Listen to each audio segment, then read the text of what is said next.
Bismillahirrahmanirrahim. Innal hamdalillah nahmaduhu wa nasta'inuhu wa nastaghfiruh wa na'udzu billahi min shururi anfusina wa min sayyiati a'malina. Man yahdihillahu fala mudilla lahu wa man yudlilhu fala hadiya lahu. Wa asyhadu an la ilaha illallah wahdahu la syarika lahu wa asyhadu anna Muhammadan 'abduhu wa rasuluh. Amma ba'd. Rabbi shrah li sadri wa yassir li amri wahlul 'uqdatam min lisani yafqahu qawli. Rabbi zidni ilma warzuqni fahma. Allahumma inna nas'aluka ilman nafi'a wa rizqan tayyiba wa amalan mutaqabbala. Assalamualaikum warahmatullahi wabarakatuh. Apa khabar muslimah semuanya hari ini? Sihat? Okay, saya harap semuanya dalam keadaan yang sihat. Tadi macam mana? Sahur tak? Mudah-mudahan lah ya dapat keberkatan sahur tadi pagi. Okay, hari ini insyaAllah kita akan menyambung perbincangan hadis kita berkenaan dengan masih hadis yang sama kan? Okey, kita masih lagi pada hadis yang ke-30 berkenaan dengan hak-hak Allah Ta'ala. Dan pada minggu lepas kita membincangkan tentang perkara-perkara yang Allah Subhanahu Wa Ta'ala haramkan. Okey, dan ada 10 perkara yang telah saya sebutkan, tapi satu saja dahulu yang baru kita bincangkan pada minggu lepas. Dan ke-10 perkara itu terkandung dalam surah Al-An'am ayat 151 hingga 153.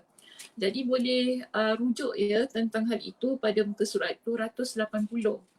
Okey, ada pada muka surat 280.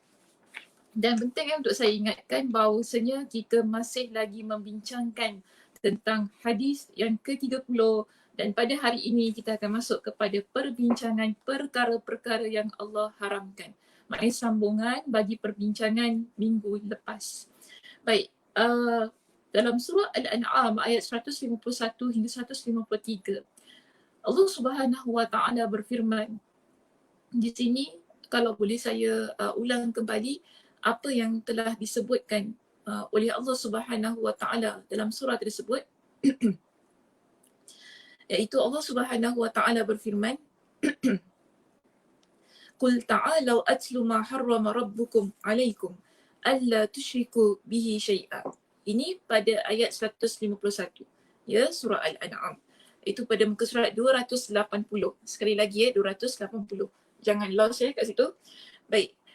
Alla tusyriku bihi syai'a wa bil walidaini ihsana wa la taqtulu auladakum min imlaq nahnu narzuqukum wa iyyahum wa la taqrabul fawahisha ma zahara minha wa ma batan wa la taqtulun nafsa allati harramallahu illa bil haqqi dzalikum wasaqakum bihi la'allakum ta'qilun. Baik. Kalau pada minggu lepas kita bincangkan tentang yang pertama, iaitu bila Allah Subhanahu Wa Ta'ala berfirman, katakanlah wahai Muhammad, marilah aku bacakan apa yang diharamkan Tuhan kalian kepada kalian. Pertama, iaitu janganlah kalian mempersekutukan sesuatu dengannya. Maknanya jangan mensyirikkan Allah Subhanahu Wa Ta'ala. Okey, itu yang pertama. Kedua, di sini Allah Subhanahu Wa Ta'ala berfirman, wa bil walidaini ihsana, dan berbuat baiklah kepada kedua ibu bapamu. Berbuat baiklah kepada kedua ibu bapa. Baik. So di sini ya ada satu perkara lagi yang ingin kita sentuh pada hari ini. Itu berkenaan dengan berbuat baik kepada kedua ibu bapa. Ia merupakan perintah Allah Subhanahu Wa Ta'ala. Atau dalam arti kata yang lain di sini, Allah Subhanahu Wa Ta'ala dalam surah Al-An'am ayat 151, Allah menekankan bahawasanya perkara yang Allah haramkan ialah menderhaka kepada kedua ibu bapa. Okey, jadi antara perkara yang Allah haramkan dan Allah letakkan ia pada tempat yang kedua setelah mensyirikkan Allah Subhanahu Wa Ta'ala, ialah Allah haramkan kepada kita menderhaka kepada kedua ibu bapa. Perkara ini bukan hanya disebutkan dalam surah Al-An'am ayat 151, Bahkan kita dapati di dalam Al-Quranul Karim, Allah Subhanahu Wa Taala menyebutkan banyak tentang hal ini dalam pelbagai tempat dalam Al-Quran. Okay, antaranya kalau boleh saya kongsikan di sini, ingat ya muslimah, bila saya letakkan ataupun saya kongsikan dengan ayat Al-Quran, sila catat, sila tulis surahnya apa, ayatnya apa. Kemudian nanti selepas kuliah, sila rujuk dalam Al-Quran. Kalau nak rujuk sekarang pun boleh juga, tidak menjadi masalah. Kan, dah duduk rumah tu kan, bolehlah capai Al-Qurannya, cari, bangun sekejap, okay, buka Al-Quran, buka terjemahannya untuk kita lihat bersama-sama. Di dalam surah apa, dalam ayat apa, Allah Subhanahu Wa Taala menekankan tentang berbuat baik kepada kedua ibu bapa.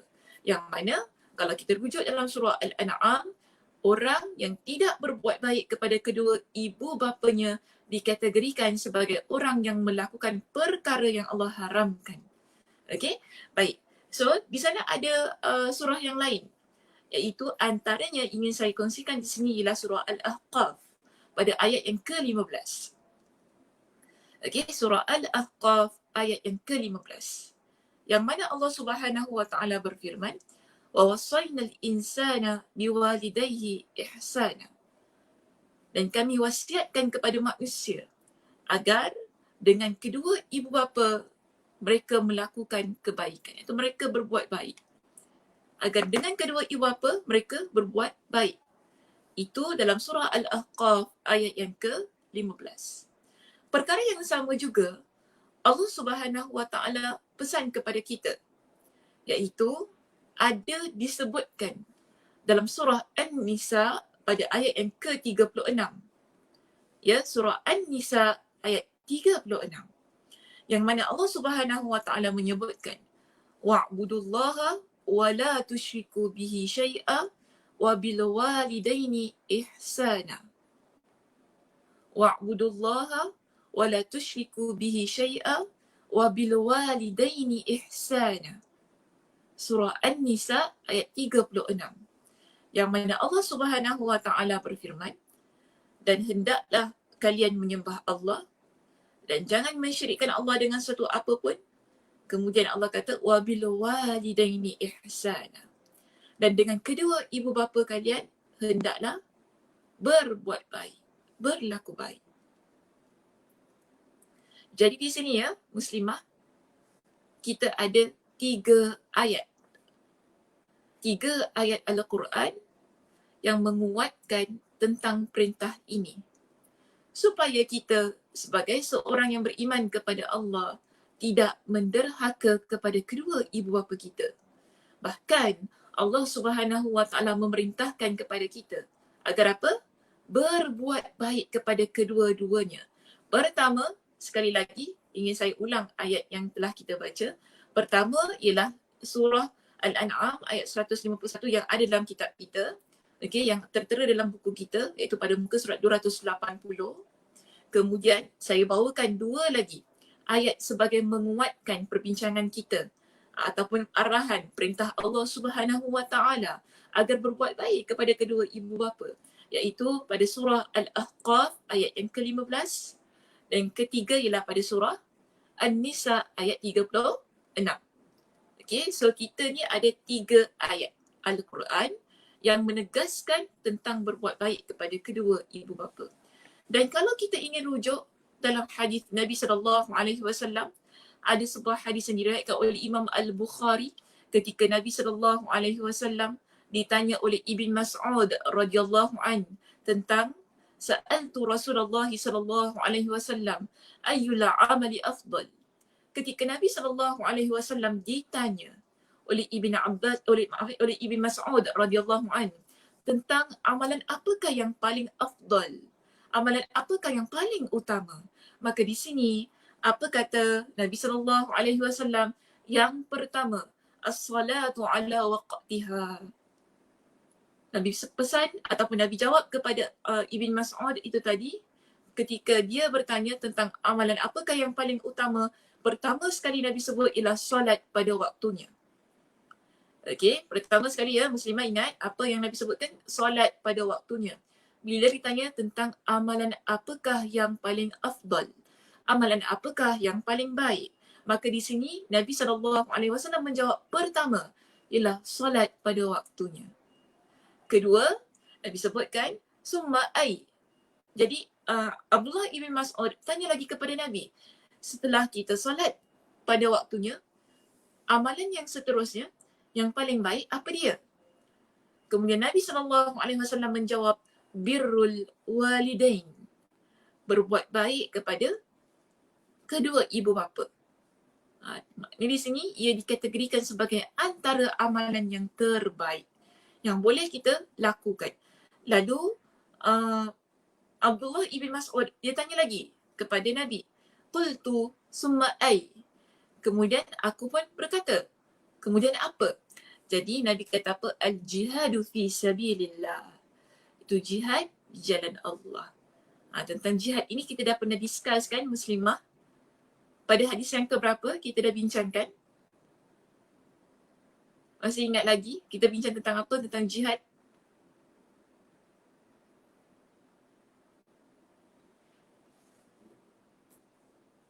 Pada hadis yang ke 29 lah. Tak jauh sangat. Pada hadis yang sebelumnya kita dah bincangkan. Tak tahulah ingat ke tak ingat.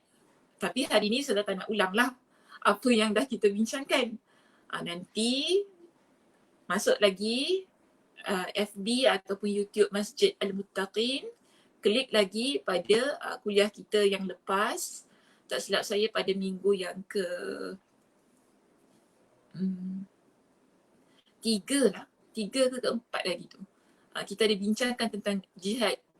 Jadi ada banyak maksud-maksud jihad yang dah kita bincangkan. Okay, so nanti boleh klik semula apa yang ada di FB iaitu tentang kuliah Ustazah kan. Lihat semula, revise balik. Inilah kelebihannya. Kalau tertinggal ke apa boleh ulang balik videonya.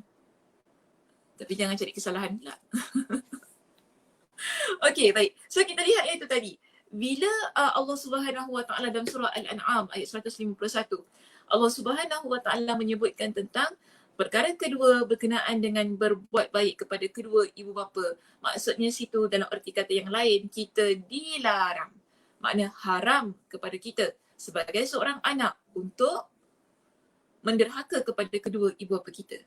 Okey, haram kita menderhaka kepada kedua ibu bapa kita.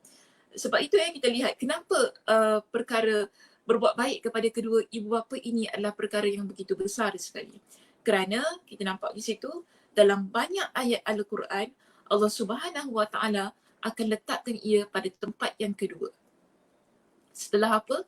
Setelah kita beribadah kepada Allah, setelah kita Allah Subhanahu Wa Taala pesan kepada kita jangan mensyirikkan Allah Subhanahu Wa Taala.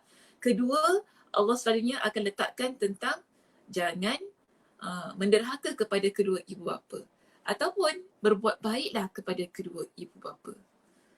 Jadi ini adalah perkara yang penting yang kita perlu ambil perhatian sebagai seorang anak.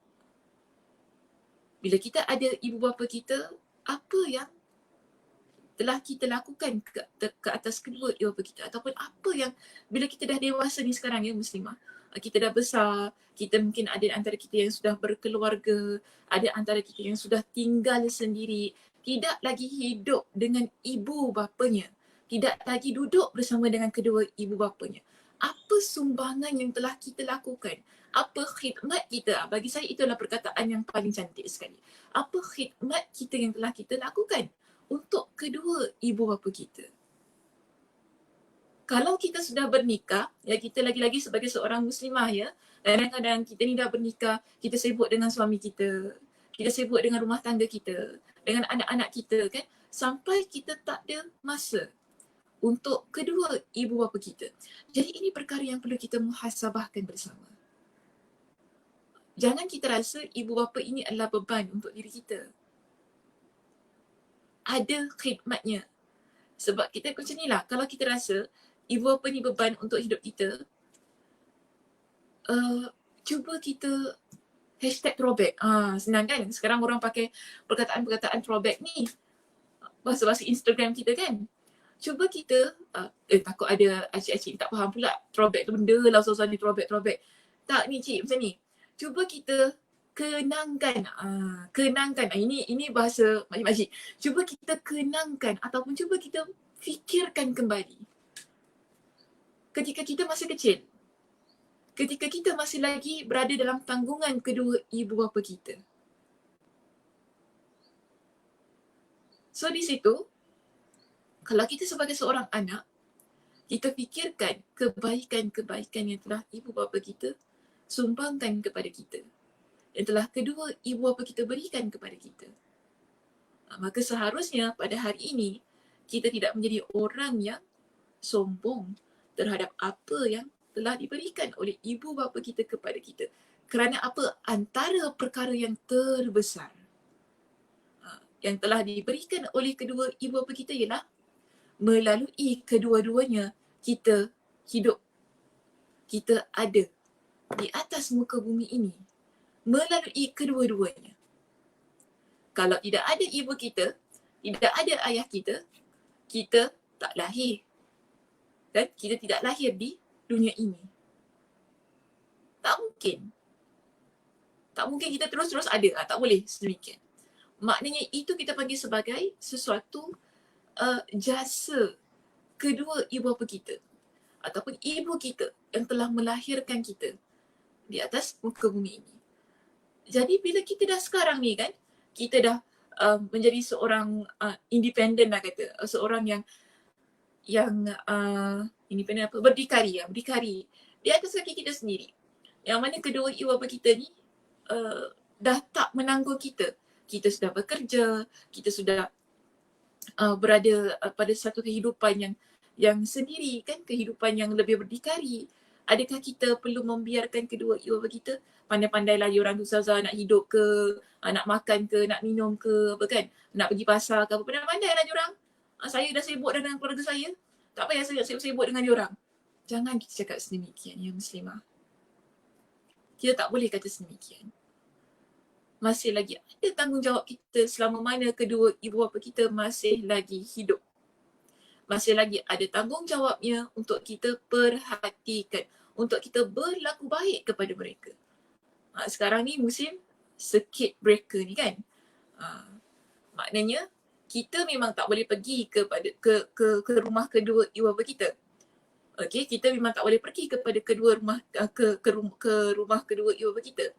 Tapi kita kena ingat, kalau ibu kita ataupun bapa kita ataupun kedua-duanya adalah orang yang tidak berkemampuan untuk pergi pasar, untuk membeli keperluan-keperluannya yang asas, kita bertanggungjawab untuk membantu ibu bapa kita.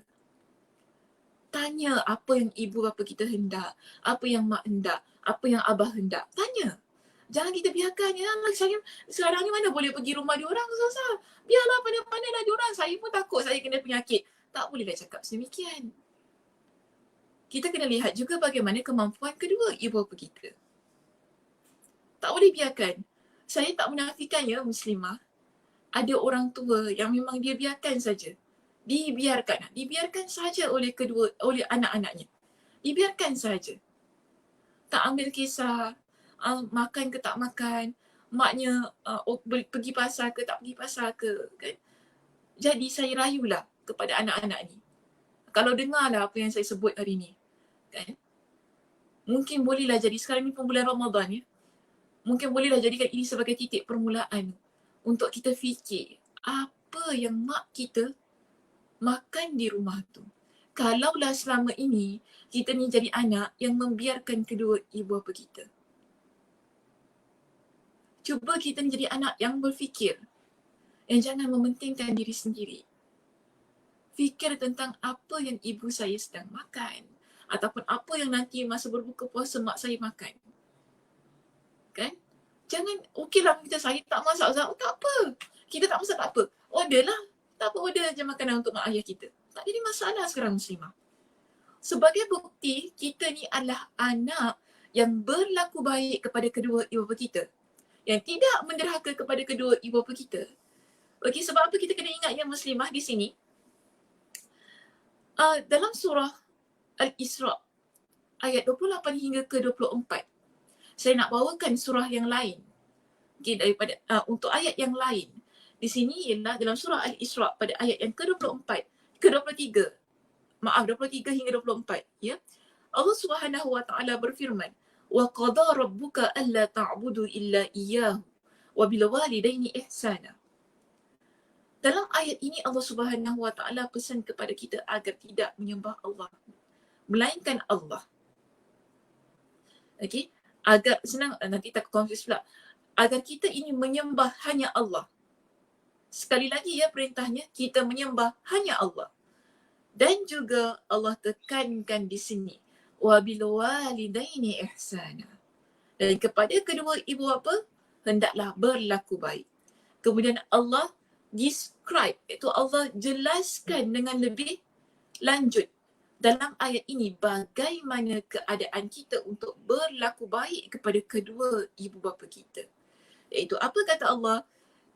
Imma yablughanna 'indaka al-kibara ahaduhuma aw kilahuma. Yang mana apabila kedua ibu bapanya ataupun salah satu di kalangan ataupun di antara kedua ibu bapanya yang sudah mencapai usia yang lanjut. Okey, yang sudah mencapai usia yang lanjut. Fala taqul lahuma uffin wala tanharhuma. Janganlah kalian menyebut kepada kedua-duanya dengan perkataan uff. Itu perkataan ah. Perkataan ah ini bukan maknanya kita ni cuma tidak dibenarkan untuk mengucapkan perkataan ah, bukan gitu. Kan? So kita pun fikirlah, maknanya Allah kata tak boleh cakap ah, perkataan lain tu bercakap. Bukan begitu ya muslimah. Maknanya di sinilah perkataan-perkataan yang menyakitkan kedua ibu bapa kita ataupun mengguriskan hati mereka berdua. Itu maksud uff di dalam ayat ini. Okey? Kemudian Allah kata wala tanharhuma wa qul lahumā qawlan karīmā. Janganlah kalian membentak-bentak. Ataupun dengan kata yang lain, jangan kita meninggikan suara kita. Jangan kita ucap perkataan-perkataan yang kurang sopan kepada kedua ibu bapa kita. Kan? Wa qul lahumā qawlan karīmā. Dan Allah menegaskan dalam ayat ini, hendaklah kalian mengucapkan perkataan-perkataan yang baik kepada kedua-duanya. Itu perkataan-perkataan yang mulia kepada kedua-duanya. Jadi kita di sini, kan, kita jangan cakap pandai-pandailah diorang dua-dua tu nak hidup, pandai-pandai. Ini maknanya dah masuk dalam hal ini.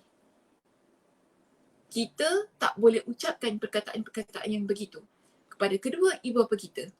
Okey? Kemudian Allah Subhanahu wa taala juga menegaskan di dalam ayat ini pada surah yang sama, iaitu pada ayat yang ke-24, Allah kata apa? Wakhfid lahuma janahadh-dhull wa qur rabbirhamhuma kama rabbayani saghira. Allah katakan kepada kita, hendaklah kalian merendahkan sayap kalian kepada kedua-duanya. Merendahkan sayap, kita ni memang tak ada sayap ya muslimah. Kita memang tak ada sayap. Maksudnya di sini ialah Allah nak pesan kepada kita, rendahkan diri kita kepada kedua ibu bapa kita. Okey, rendahkan diri tu maksudnya jangan kita sombong di hadapan kedua ibu bapa kita. Jangan hari ini kita, Allah dah berikan dengan kita satu jawatan yang begitu mantap, dengan gaji yang besar, rumah yang besar, kan, dengan satu kemudahan-kemudahan ataupun kita panggil kita dah berada pada satu keadaan yang comfort, keadaan yang selesa, kita jadi sombong dengan kedua ibu bapa kita. Tak boleh sedemikian. Kita jadi orang yang merasa diri kita ni besar di hadapan kedua ibu bapa kita. Tak boleh begitu. Seboleh mana rendahkan suara kita, rendahkan diri kita. Rendahkan diri itu maksudnya lah bukan kita ni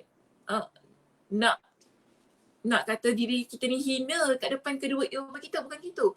Tapi ialah bagaimana kita ni berlaku sopan, tidak meninggikan diri kita di hadapan kedua ibu bapa kita, tidak rasa diri kita hebat, tidak rasa kita ni orang yang begitu besar. Sebab jangan lupa ya muslimah, apa yang kita ada pada hari ini, dia adalah sebenarnya adalah berkat doa kedua ibu bapa kita.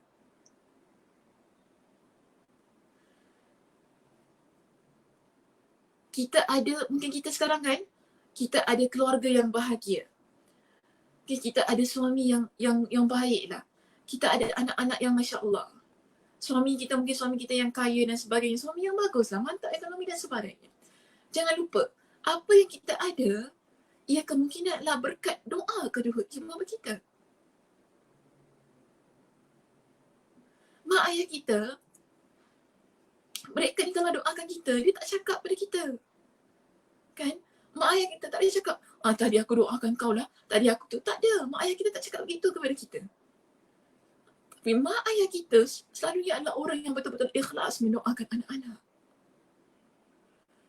Dan mungkin apa yang kita ada pada hari ini, ialah berkat doa daripada keduanya. Ataupun salah satu daripada keduanya. Sebab itu kita ni tak boleh nak sombong sangat. Dan kemungkinan besar ataupun apa kita kata, apa yang kita ada pada hari ini, kan, selalunya ialah daripada kedua ibu bapa kita. Kita ada jawatan kita yang tinggi sekarang ini. Dulu kita belajar. Ingat ya, dulu kita belajar. Siapa yang tanggung kita belajar? Mungkinlah kita kata, alah Ustazah, saya dapat beasiswa. Betul. Tapi ada perkara yang sedikit-sedikit itu diusahakan, disumbangkan oleh kedua ibu bapa kita. Jangan lupa itu. Antaranya lah doa mereka. Kalaupun kita kata, saya ni belajar atas dasar beasiswa. Saya dapat kerja pun kerana bond lah apa kan, dapat beasiswa kemudian saya bekerja. Bukan kerana mak ayah saya bekerja dapat duit, mereka sumbangkan duit. Jangan cakap begitu ya Muslimah. Jangan cakap begitu. Antara sumbangan kedua ibu bapa kita adalah doa. Kita belajar, mereka doa selalu, ya Allah kau permudahkan urusan anak aku, permudahkan mereka ini supaya mereka ni senang belajarnya, supaya urusan beasiswa mereka pun dipermudahkan. Ingat, itu doa kedua ibu bapa kita. Lalu kita, lepas kita belajar kan, kita dipermudahkan urusan belajar kita. Lepas kita belajar, kita dipermudahkan urusan kita mendapat pekerjaan. Kerana apa? Doa kedua ibu bapa kita. Sebab itu kita ni jangan sombong. Jangan sombong depan kedua ibu bapa kita.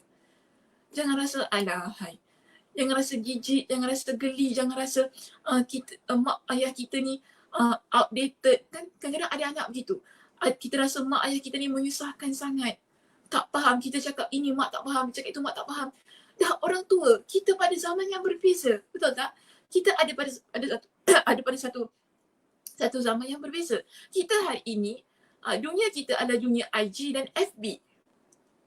Kan? Dunia IG dan FB. Mak ayah kita bukan ada pada dunia IG dan FB.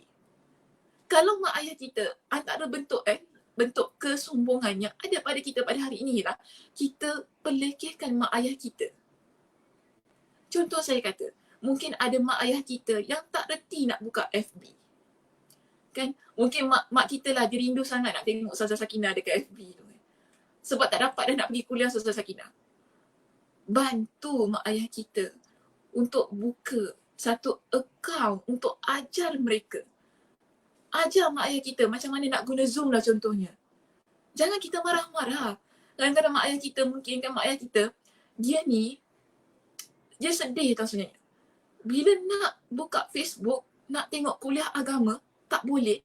Dan bila dia nak tanya dengan anak-anak ni, anak-anak semuanya sibuk. Anak-anak busy. Anak-anak tak ada masa untuk duduk ajar mak dia ataupun ayah dia macam mana nak tengok kuliah agama di Facebook. Bila minta kan dengan anak, nantilah mak, nantilah kakak busy. Nantilah abang tak ada masa lah, abang busy. Kemudian kita ni, kena mak ayah kita, dia nak tanya dengan kawan-kawan dia tau sebenarnya. Tapi mereka ni malu. Malu apa? Kawan kata, anak aku ni ramai. Anakku ramai. Tapi tak ada satu orang pun. Nanti mungkin kawan kata, malulah. Mungkin kawan kata, anak kau mana? Anak kau tak ajar ke? Anak kau sibuk sangat ke tak ajar kau ni? Takkanlah anak kau IT officer tak boleh ajar kau. Mungkin ada orang yang akan cakap semikian. Mungkin ada antara anak kita, mereka bekerja dalam bahagian IT dan sebagainya kan. Kalau tanya orang lain, orang luar, ibu ayah kita rasa malu. Okay, ibu ayah kita rasa macam nanti orang tahu anak dia ni tak berapa nak sangat nak layan dia. So sebab itu kadang-kadang kita ni kena fikir lebih luas. Lebih jauh lagi. tentang apa yang kita lakukan terhadap kedua ibu bapa kita ni. Jadi apa salahnya peruntukkan masa, duduk, kan, ajar. Dan sekarang pun ada kos yang berbayar yang terpaksa kita gunakan Zoom. Ada antara makcik-makcik yang tak boleh nak ikuti. Okay, ada yang antara pakcik-pakcik pun tak boleh sebab apa? Tak reti nak guna Zoom tu. So kita sebagai anak bertanggungjawab, saya gunakan perkataan bertanggungjawab untuk ajar kedua ibu bapa kita bagaimana nak berjinak-jinak dengan teknologi yang ada pada hari ini. Tak salah. Kita bantu ya muslimah kedua ibu bapa kita. Macam mana nak guna Facebook, macam mana nak guna IG pun boleh lah. Alah susah IG tu untuk kita muda-muda, tak sesuai lah mak kita pakai IG. Tak juga kan. Kalau tujuannya baik ialah untuk mendengar ilmu, kita beri. Ajar, tak apa. Sebab kadang-kadang ada juga kan kuliah-kuliah yang diadakan di IG. Ada juga kadang-kadang ustazah-ustazah ataupun ustaz-ustaz yang gunakan platform IG tu sebagai satu platform untuk mereka menyebarkan ilmu. Jadi tak ada masalah kita bukakan untuk kedua ibu bapa kita IG. Kan? Ajar macam mana nak buka YouTube, ajar macam mana nak guna Zoom, ajar mereka. Kita pula jangan kita bila mak kita tanya banyak kali kita dah mengamuk. Ada masalah juga kita ni. Kan semalam dah cakap, semalam dah tu, itu pun mak tak reti. Ini tanda kita meninggikan diri kita di hadapan kedua ibu bapa kita. Sama juga dulu kita kecil-kecil kan. Mak kita ajar kita satu benda. Kemudian kita tak reti, kita tak faham. Kita buat perkara yang salah berulang kali, betul tak? Adakah mak kita marah kita masa kita kecil? Agaklah umur kita masa kita 3, 2, 4 tahun kan dulu. 2, 4 tahun kecil sangat. 3 tahun, 4 tahun, 5 tahun kita. Kita buat satu benda, kita tak faham. Kemudian kita tanya mak kita banyak kali kan? Kita tanya ayah kita banyak kali. Adakah mak ayah kita marah kita? Mak ayah kita ajar kita. Mak kita kata, Asadun itu singa contohnya. Kan? Asadun tu singa. Kita belajar banyak kali. Okey. Tapi nanti esok, Asadun tu apa? Kita kata burung. Ni bahasa Arab lah ya. Asadun, lion lah senang cakap. Lion. Lion is singa, singa is lion. Saya gunalah bahasa Inggeris dengan bahasa Melayu. Cakap bahasa Arab tak faham pula. Macam-macam. Okey, kita ajar anak kita. Dulu mak kita ajar kita dulu. Lion tu singa. Okey? Singa, lion. Esoknya, okey, hari ni kita ingat. Esoknya kita kata, Umi, lion tu burung. Mak kita marah tak? Tak. Mak kita ketawakan kita. Mak kita seronok.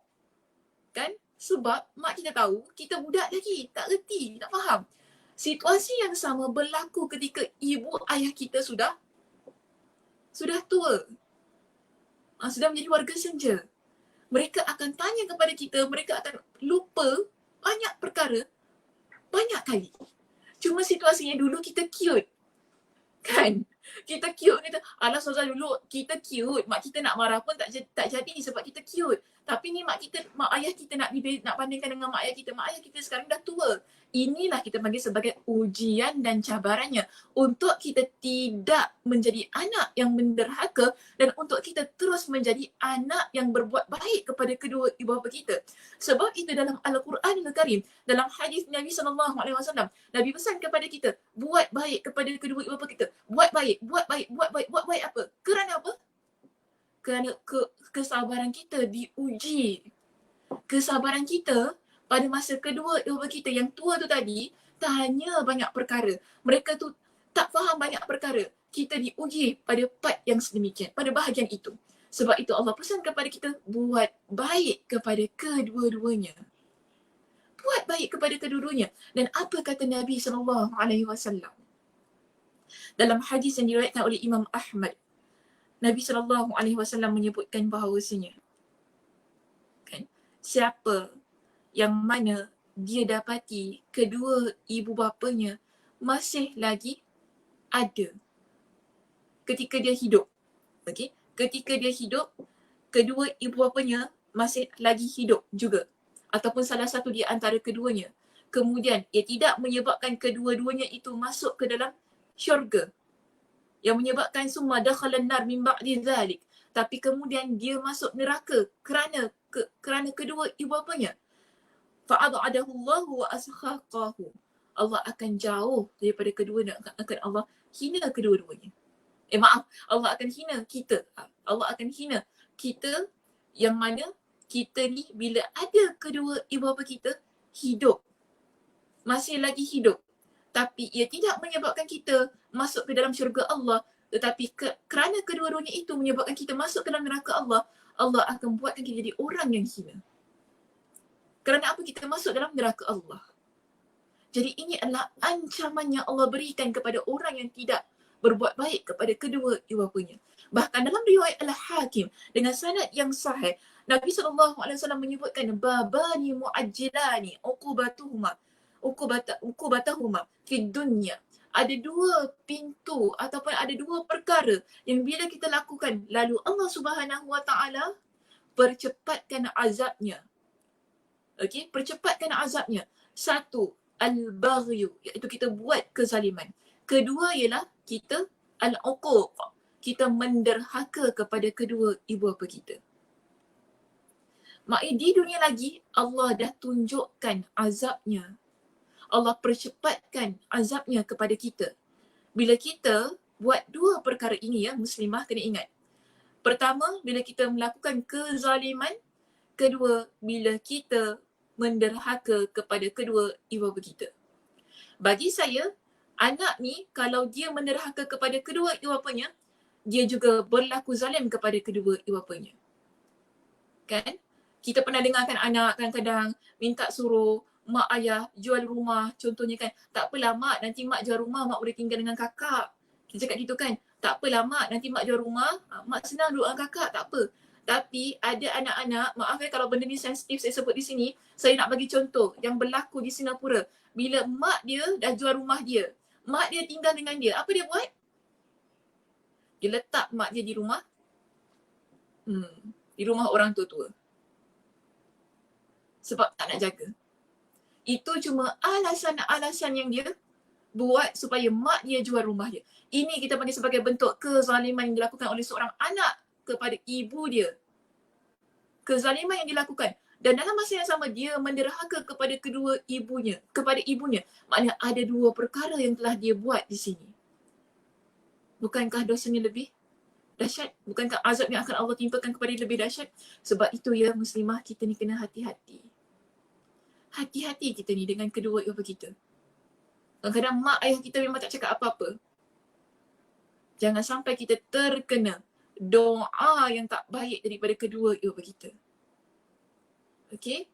Doa mereka tu tak ada hijab. Kena ingat tu. Doa kedua ibu kita tak ada hijab. Sebab itu dalam hadis yang lain, dalam hadis yang diriwayatkan oleh Imam Ibn Majah dengan sanad yang sahih, Nabi juga pesan kepada kita. Nabi kata apa? Al-walidu awsatu abwabil jannah. Kedua ibu bapa ataupun ibu bapa kita ini, orang tua, dia adalah apa nak sebut dalam bahasa Melayu? Awsatu abwabil jannah. Dia adalah penghubung. Bolehlah kalau saya terjemahkan sedemikian. Dia adalah penghubung kepada pintu syurga kita. Okey, kedua apa adalah penghubung kepada pintu syurga kita. Fa in syi'ta, jika sekiranya engkau hendak, maka Nabi kata di sini, fa ad'zalikal bab aw ihfazhu. Ada dua pilihan yang Allah berikan kepada kita. Dua pilihan. Satu, kita sekarang ada ibu bapa dengan kita. Okey, tak kiralah sama ada tinggal dengan kita ataupun duduk berasingan dengan kita. Tapi apa yang kita nak buat dengan kedua ibu bapa kita ini? Nabi kata kedua ibu bapa kita ataupun ibu bapa kita, salah seorang di kalangan mereka adalah pintu syurga untuk diri kita. Allah berikan pilihan. Okey, Allah berikan pilihan. Fa in syi'ta. Nabi kata kalau engkau hendak, engkau boleh buang pintu itu ataupun engkau boleh jaga pintu itu. Kita ada dua pilihan, sama ada kita nak buang ataupun kita nak jaga. Pilihlah pilihan untuk jaga muslimah. Sebab itu adalah pintu syurga kita. Kalau kita pilih untuk buang, kita pilih untuk buang yang kedua, tadi ada dua satu buang, satu jaga. Kalau kita pilih untuk buang, bermakna kita pilih untuk membuang pintu syurga kita juga. Tapi kalau kita memilih untuk jaga, okey, kalau kita pilih untuk jaga, bermakna kita jaga pintu syurga kita. Sebab itu bila kita ada kedua ibu bapa kita yang masih lagi dengan kita, jaga mereka dengan sebaik-baiknya. Berkhidmatlah kepada mereka dengan sebaik-baiknya. Berlaku baiklah kepada mereka dengan seboleh-bolehnya, dengan apa yang boleh kita buat. Usaha agar apa? Kita tidak masuk ke dalam neraka Allah. Kerana apa? Kita menderhaka kepada Allah. Kerana kita juga sudah belajar bahawasanya menderhaka kepada kedua ibu bapa adalah antara perkara yang Allah haramkan. Okey, Muslimah, itu saja untuk perbincangan kita pada hari ini. Saya boleh buka untuk sesi soal jawab jika sekiranya ada di sana untuk persoalan-persoalan yang ingin diajukan. Dipersilakan.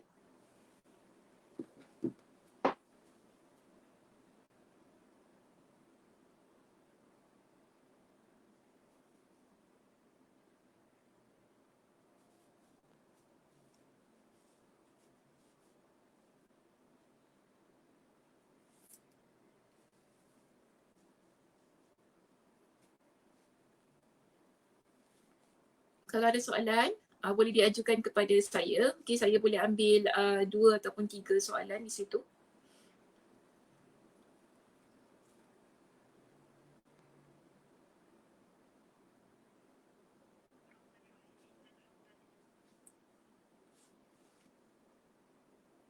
Belum ada soalan? Kejap ya.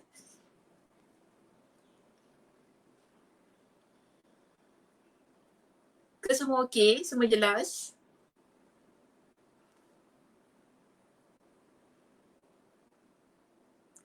Okey, ada satu soalan daripada Kak Nurzah Musa.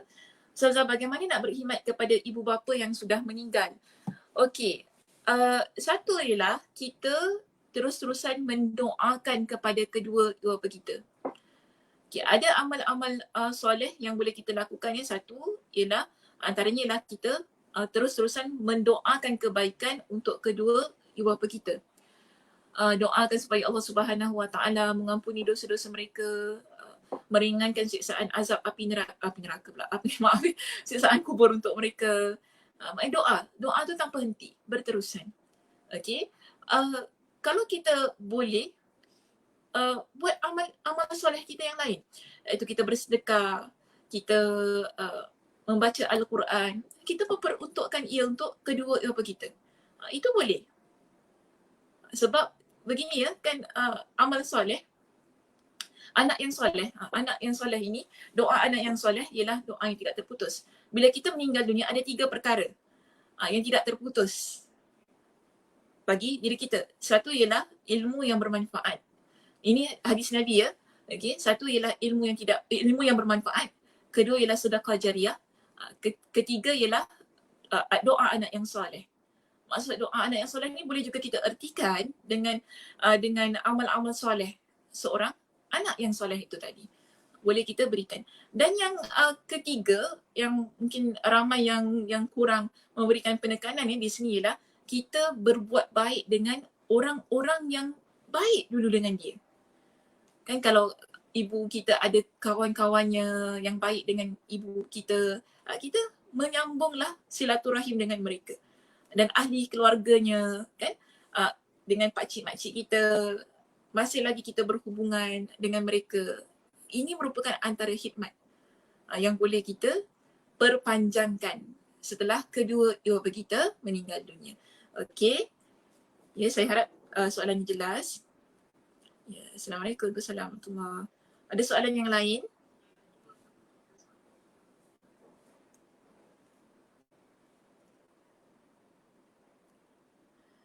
Okey, Puan Aisyah. Okey, Puan Aisyah ada soalan di situ. Ada 2 Aisyah saya baca untuk soalan mana? Oh, nak baca untuk Aisyah Tahalluq. Okey, baik. Soalan Ustazah, jika kedua-dua ibu bapa kita telah tiada, apakah perkara-perkara yang boleh sama dengan soalan yang diajukan oleh oleh Kak Nurzah tadi kan? Jadi boleh kita pergi kepada soalan yang berikutnya. Okey, adakah doa ibu bapa angkat juga tiada hijab? Oh, ibu bapa angkat ya. Kita ibu bapa angkat ni lain ya, Puan. Kita lihat begini, Waalaikumsalam, maaf. Waalaikumsalam warahmatullahi. Ibu bapa angkat ialah orang yang telah berbuat baik kepada kita. Okay. So di situ kita, saya saya kurang pastilah tentang nak samakan ataupun tidak. Cuma kalau lihat kepada nas-nas yang ada, disebut tentang kedua ibu bapa kita yang ibu bapa kandung. Tapi kalau kedua ibu bapa angkat, kita panggil sebagai orang yang berbuat baik kepada kita. Jadi orang-orang yang mendoakan kebaikan untuk kita, selalunya kalau niatnya ikhlas kerana Allah, memang doa itu diangkat oleh Allah. Okey, doanya diangkat oleh Allah. Kan kita, sebab ada hadis yang lain yang boleh saya kaitkan dengan hal ini, iaitu bila ada orang yang mendoakan kita tanpa pengetahuan kita. Okey, ada hadis yang berbunyi semikian, mafhumnya. Bila ada orang yang mendoakan kita tanpa pengetahuan kita, dan ibu bapa angkat kita adalah orang yang begitu selalunya, yang selalu mendoakan kebaikan-kebaikan untuk kita. Dan kadang kalau, dan bagi saya banyak keadaannya, ibu bapa angkat itulah, dia kalau doa kebaikan-kebaikan untuk kita, selalunya tidak beritahu kepada kita. Okey? Dan bila mereka mendoakan kebaikan-kebaikan tanpa pengetahuan kita, ingat ya, ada malaikat yang Allah utuskan untuk mengaminkan doa tersebut. Jadi, bagi saya begini ya, doa-doa, tak kira lah bapa angkat ke, kawan ke, kan? Bila mereka mendoakan kebaikan-kebaikan untuk kita, di situ dengan niat yang baik ya, dengan niat yang ikhlas kerana Allah Subhanahu Wa Taala, bukan kerana untuk tujuan memutuskan silaturahim, bukan kerana tujuan kemaksiatan, insya-Allah doa itu diangkat oleh Allah Subhanahu Wa Taala. Okey, saya harap benda itu jelas. Ada soalan yang lain?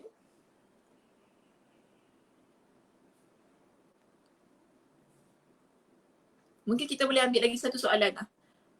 Kemudian kita tutup. Kalau tak ada, tak apa.